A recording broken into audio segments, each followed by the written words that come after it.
Olá, sejam todos bem-vindos, canal A Voz da Bíblia Sagrada. Esse canal tem mais de 360 vídeos à sua disposição.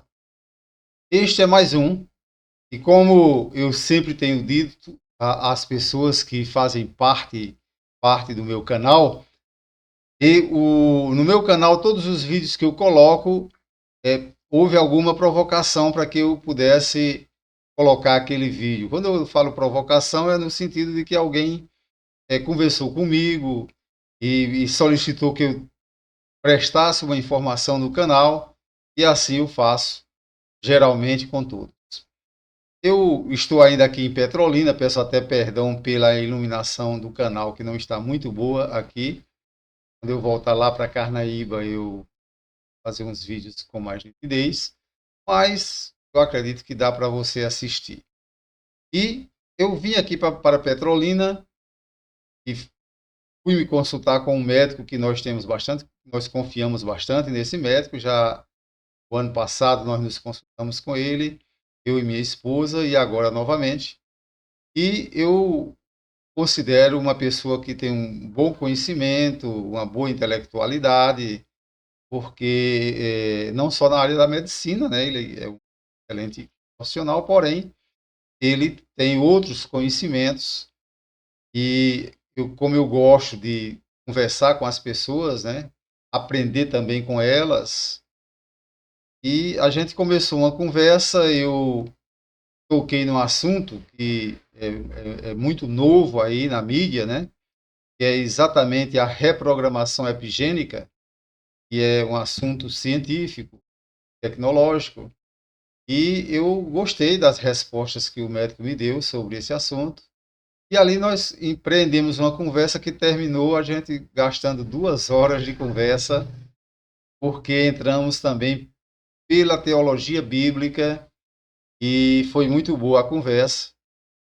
E ele me deu o WhatsApp dele para que eu colocasse alguns vídeos dando alguns esclarecimentos a respeito.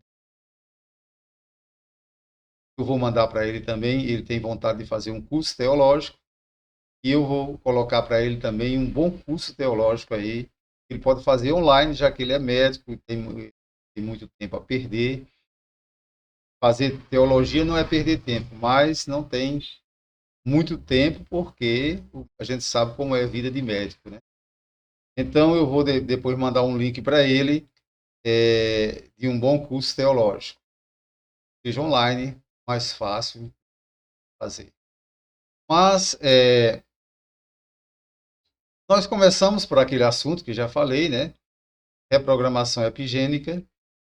E desse assunto migramos para a teologia bíblica, e foi muito boa a conversa. E eu vou trazer o tema. Nós falamos sobre vários temas, mas teve um bastante interessante, que é a respeito da salvação, ou a respeito daqueles que estão imbuídos de pregar o evangelho, se eles têm autoridade ou não de Deus para batizar, para ministrar alguns sacramentos, né, como se diz na Igreja Católica. Então, como se sabe se essa pessoa tem autoridade?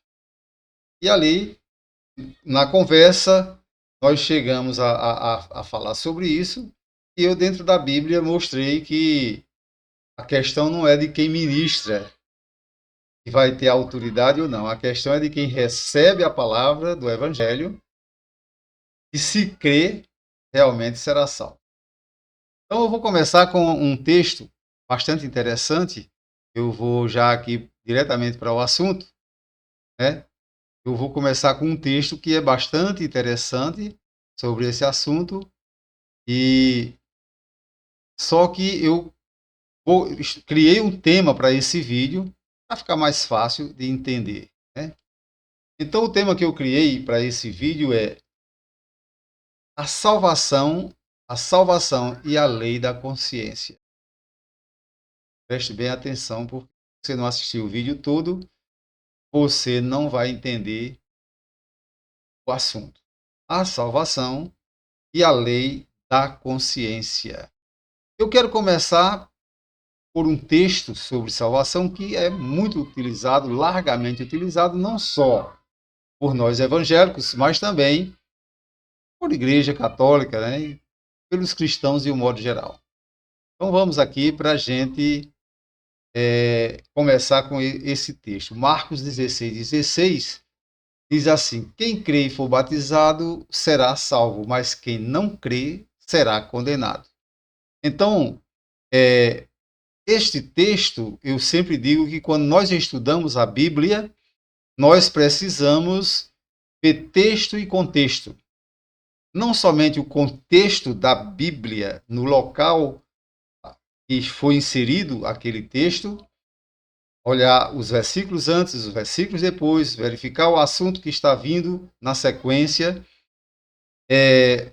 não só esse tipo de contexto, mas o contexto histórico, o contexto da época, enfim, o contexto cultural daquele momento, tudo isso é importante se analisar. E esse contexto aí, na verdade, Jesus tinha morrido já e ressuscitado, e agora apareceu aos discípulos e estava dando instruções. E ele mandou que eles fossem por todas as nações, pregar o evangelho a toda criatura, e ele conclui dizendo: quem crê e for batizado será salvo, quem não crê será condenado. O texto está perfeitamente bem encaixado no contexto. É isso mesmo que o evangelho quer dizer. Quem crê vai ser salvo, quem não crê no evangelho que é pregado a essa pessoa vai ser condenado.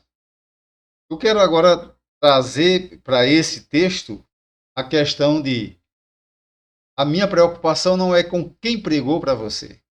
Pode ser que alguém pregue para você e não se salve. E você creu no evangelho que foi pregado, se ele foi pregado genuinamente da Bíblia Sagrada, e você seja salvo. Deu para você entender? É claro que eu poderia trazer aqui mais de 60, 80 textos comprovando isso.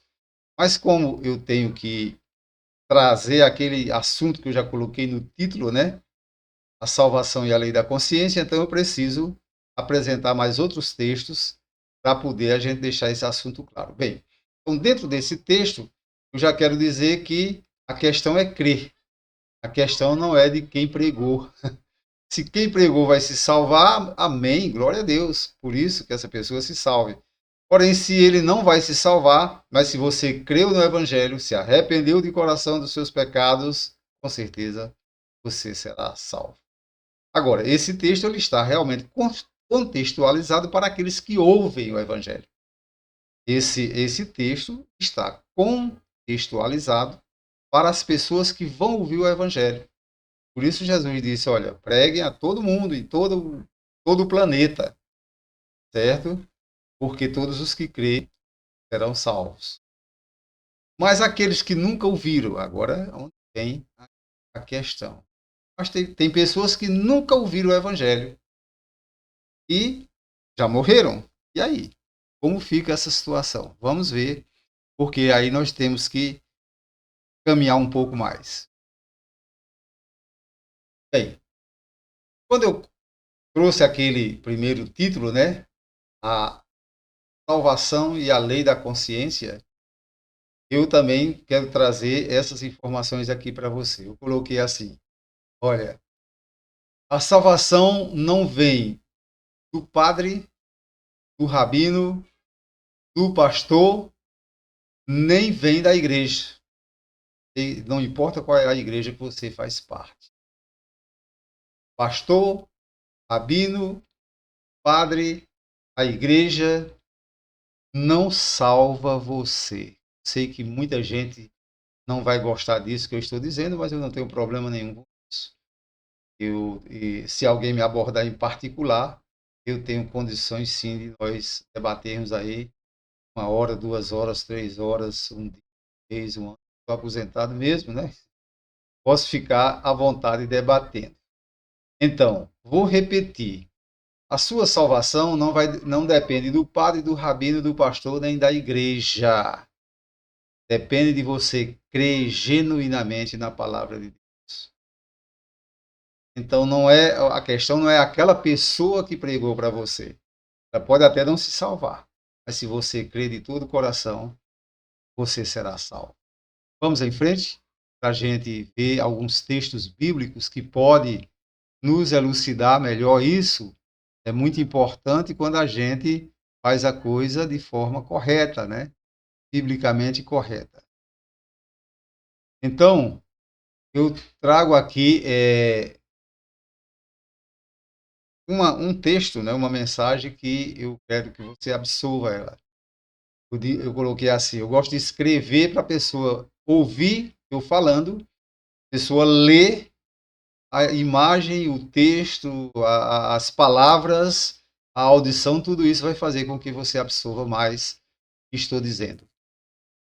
Eu coloquei assim: o dinheiro pode comprar uma cruz, mas não compra a salvação, porque ela já está comprada, já está paga pelo sangue de Jesus derramado na cruz.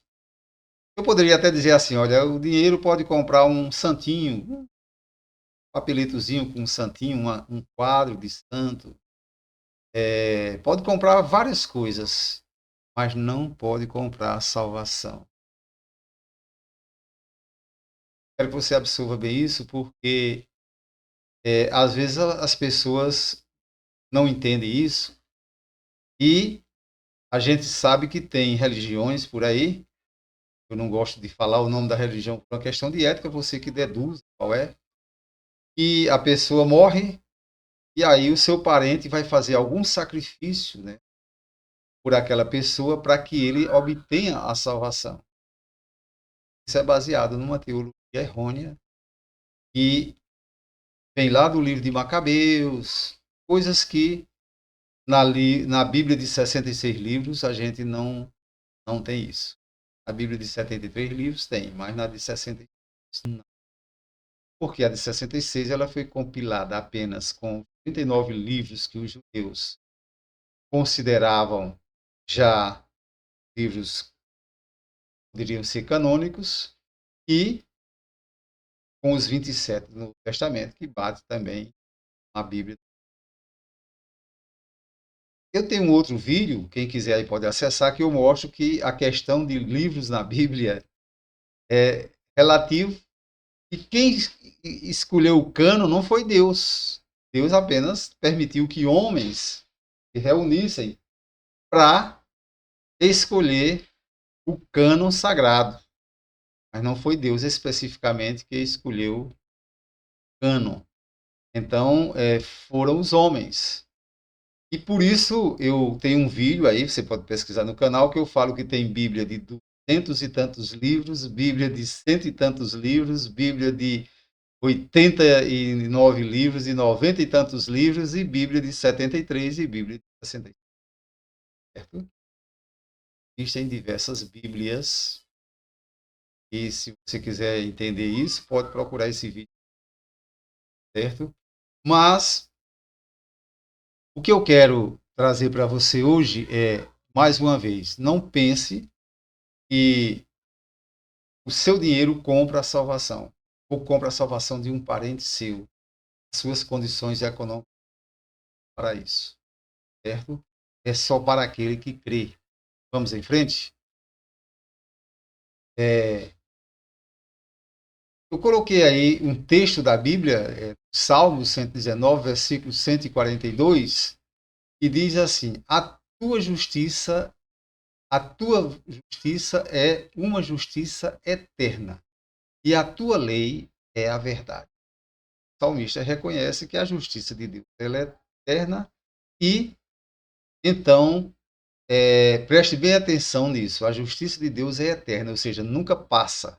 Ela é de eternidade a eternidade, ela sempre existiu, sempre, ela está existindo agora e sempre existirá o tempo todo. Então, a lei de Deus é a verdade e a justiça dele é eterna. E Deus, por ser justo, vamos ver o que é que Deus fará com aquelas pessoas que nunca ouviram o Evangelho. Que nunca tiveram a oportunidade de ver um pastor na sua frente, um rabino, um padre, entrar numa igreja, etc. O salmista, ainda no Salmo 62, verso 1, ele diz: A minha alma espera somente em Deus. Ele vem a minha salvação. Vou dizer algo para você, para confirmar o que eu estou falando neste vídeo. Não pense que alguém de alguma igreja vai transmitir, porque ele tem a unção, a salvação para você. A salvação sua vem de Deus e daquela pessoa que pregou o evangelho. A pessoa que pregou o evangelho para você fez uma excelente obra e será recompensada conforme a vontade de Deus. Mas sua salvação não depende dela. A pessoa que ministrou algum sacramento para você, um batismo, a pessoa que ministrou para você alguma bênção, a sua salvação não depende daquela pessoa. A salvação depende de Deus. Isso que é necessário que nós entendamos isso teologicamente com bastante qualidade. Eu poderia trazer aqui mais de 200 versículos que comprovassem isso, mas é impossível num vídeo desse tamanho. Eu trouxe ainda outro texto aqui, que é muito pregado no meio evangélico e também em outras igrejas, Efésios 2, 8 a 9, onde diz assim: Pois vocês são salvos pela graça, por meio da fé, e isto não vem de vós, é dom de Deus, não por obras, para que ninguém se glorie. Está muito claro. As obras são importantes? Sim. Um salvo deve ter obras, porque Tiago disse na sua carta que as obras comprovam a fé daquele salvo. Vou trazer isso agora para não tomar tempo. Mas não são essas obras que salvam. Acredita-se que uma pessoa salva em Cristo Jesus, ele precisa ter boas obras, claro. Mas essas obras apenas confirmam se ele é salvo ou não. Porque alguém pode dizer: eu sou evangélico, católico, mas não é salvo. E as obras que pratica não confirmam a fé daquela pessoa. Então, é importante, eu até falei para aquele amigo meu, que quem tem o Espírito Santo de Deus percebe no outro que ele tem, na verdade, algo que o ilumina por dentro. Porque o Espírito Santo não nos deixa enganados. Mas isso é um outro assunto que eu não vou penetrar agora nele. Mas o que eu quero dizer, eu quero repetir isso, Efésios 2, 8 a 9. Pois vocês são salvos pela graça, mediante a fé. Isto não vem de vocês, mas é dom de Deus. Certo? Isso vem de Deus, não vem das pessoas, não vem das obras para que ninguém se glorie. Porque assim, quem tivesse condições de fazer mais obras, seria salvo.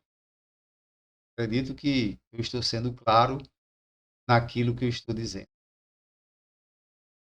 Aí, 1 Coríntios 4 e 4 diz assim: Porque de nada me argue a consciência, contudo, nem por isso me dou por justificado, pois quem me julga é o Senhor. Esse texto, o contexto desse texto de 1 Coríntios é porque alguém estava colocando Paulo contra a parede sobre alguns assuntos. Quem lê o texto todo vai perceber. E Paulo diz: minha consciência não está me arguindo, não. Então, mesmo assim, eu não me considero justificado, pois quem me julga é o Senhor. Então, veja só, essa questão da consciência é importante. Paulo reconheceu isso, não somente Paulo, mas outros que escreveram os santos evangelhos e as epístolas. Então, a lei da consciência é importante. Vamos ver agora mais um texto para você entender. Aí eu coloquei agora para você como se salvaria ou seria condenado. Duas coisas. Um índio, por exemplo, que nunca ouviu o evangelho e nunca viu um pastor, padre ou rabino, ou então, em outras palavras, nunca entrou numa igreja. Como esse índio se salvaria ou seria condenado? Bem, se eu disser que porque aquele índio é um ser humano como eu, certo? Apesar de eu ser de lei, né, de alguma coisa da lei, há leis brasileiras que chamam alguns indígenas de relativamente incapazes, certo? E bastante, né? São ao direito. E, principalmente que eu sou bancário e fiz curso de introdução ao direito para compreender essas coisas para poder trabalhar no banco, né? E no curso de introdução ao direito eu estudei isso, que alguns indígenas são considerados relativamente incapazes. Não é que eles são totalmente incapazes, relativamente.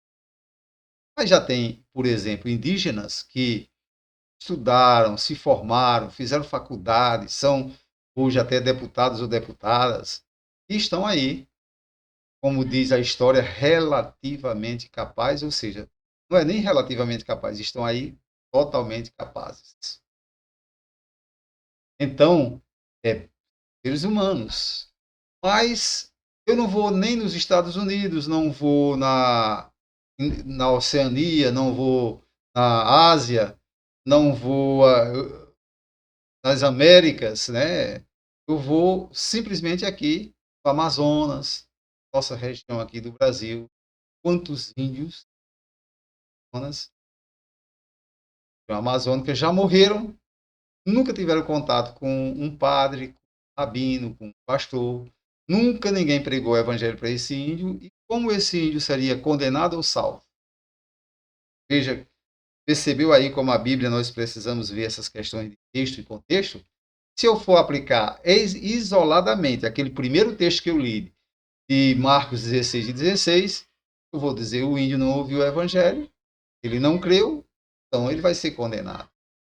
Mas se eu fizer isso, eu vou contradizer uma infinidade de textos, e eu citei alguns aí nas telas anteriores, que falam sobre a justiça de Deus, que é eterna. Você acha que um Deus justo condenaria alguém porque ele não teve a oportunidade de ser salvo? Um Deus justo iria tolher essa oportunidade da pessoa ser salva? Então vamos entender como isso funciona. Eu vou começar com Romanos 2 e 14. Eu até quero pedir perdão a um amigo médico, que na hora lá eu citei Romanos 8 e 14. 2 e 14. Na hora lá, a gente conversando, eu atentos, em Romanos 8 e 14. Começa com Romanos 2 e 14, falando sobre a questão da consciência. Isso é Paulo escrevendo aos Romanos. Então, eu coloquei assim: porque quando os gentios que não têm lei fazem por natureza as coisas da lei, eles, embora não tendo lei, para si mesmos são lei. Qual que é que Paulo está dizendo? Há gentios que não têm lei, eles não ouviram, eles não têm os escritos dos judeus, eles não têm o Velho Testamento, eles não têm o Novo Testamento, ninguém mostrou essa verdade para eles. Aí, quando eles fazem a coisa certa, de acordo com a lei, o que é que está acontecendo? Eles para si mesmos são lei. Vamos ver por que isso acontece. É muito bom quando a gente faz uma análise mais acurada, né, dos textos bíblicos, para entender direitinho as coisas. Aí eu coloquei aí agora Romanos 2 e 15. Pois, aqui está falando sobre esses gentios que não têm lei. Pois mostram a obra da lei escrita em seus corações, testificando juntamente a sua consciência e aos seus pensamentos, quer acusando-os, ou é defendendo-os. O que é que Paulo está querendo dizer? Mesmo aqueles que nunca lei, mesmo aqueles que nunca ouviram o Evangelho, há algo dentro, aí eu retorno lá para Gênesis, quando Deus formou o homem, soprou no homem, tornou ele uma alma vivente, e ali uma partícula de Deus ficou dentro do ser humano. Não é assim com os animais irracionais, mas com os seres racionais, sim, há algo que é de Deus que fala dentro de nós, que podemos também trazer isso para esse ponto de vista teológico como a lei da consciência. Entende? Agora, trazendo mais um texto, Romanos 2,16, Paulo conclui dizendo: no dia em que Deus há de julgar os segredos dos homens por Cristo Jesus, segundo o meu evangelho. Paulo está dizendo, segundo o que eu estou pregando aqui, segundo o evangelho de Cristo, naquele dia quando Deus for julgar, essa lei da consciência para os que nunca ouviram a lei será utilizada esse julgamento para você. Então, eu quero trazer essa mensagem para você. Talvez não entenda, não é o caso lá do meu amigo médico, que demonstrou a palavra de Deus e a gente percebe que tem um bom coração. Mas é o caso de todo aquele que estiver assistindo esse vídeo e tiver alguma dúvida nesse sentido. Então, a salvação não vem de alguém que impetrou a salvação sobre você, mas a salvação está entre você e Deus. Pela graça, nós somos salvos mediante a fé, isto não nós mesmos, mas de Deus. Deus quem nos. E até aqueles que nunca ouviram o Evangelho, segundo o Paulo nos explica aqui, essas pessoas não perderam a oportunidade de passar a eternidade com Deus. Isso eu não tenho como fazer um julgamento, você não tem, nenhum teólogo tem, mas cabe somente a Deus. E essa lei da consciência, é claro, que vai acusar ou defender aquele grande. Deus abençoe você. Eu acredito que eu fui claro nas minhas palavras e quero dizer que a minha intenção é fazer o melhor que posso por todos aqueles que assistem o canal A Voz da Bíblia Sagrada. Bem, meus queridos, eu estou ainda aqui em Petrolina, fazendo alguns tratamentos de saúde. Talvez lá para setembro é que eu volte a Carnaíba, Pernambuco, né? Tenho residência aqui, mas tenho aí também em Carnaíba. E aí eu estarei lá no minha casa, transmitindo mais alguns vídeos. Como lá eu tenho uma iluminação mais organizada para esse sentido, acredito que os vídeos estarão com mais nitidez. Deus abençoe, até a próxima. E este foi mais um vídeo do canal A Voz da Bíblia Sagrada. Se você gostar, faça assim, ok? Fique lá e dê o seu gostei. Se você quiser comentar, fique à vontade, comente. Eu sou daqueles que não tem um problema nenhum que alguém comente contra ou a favor, nada disso. Eu gosto que as pessoas comentem e, se for necessário, o debate, assim na internet que fica muito chato, né? Escrevendo o tempo todo não dá. Mas, em particular, estou pronto para debater esses assuntos, qualquer um que me abordar, tá bom? Deus abençoe, até a próxima.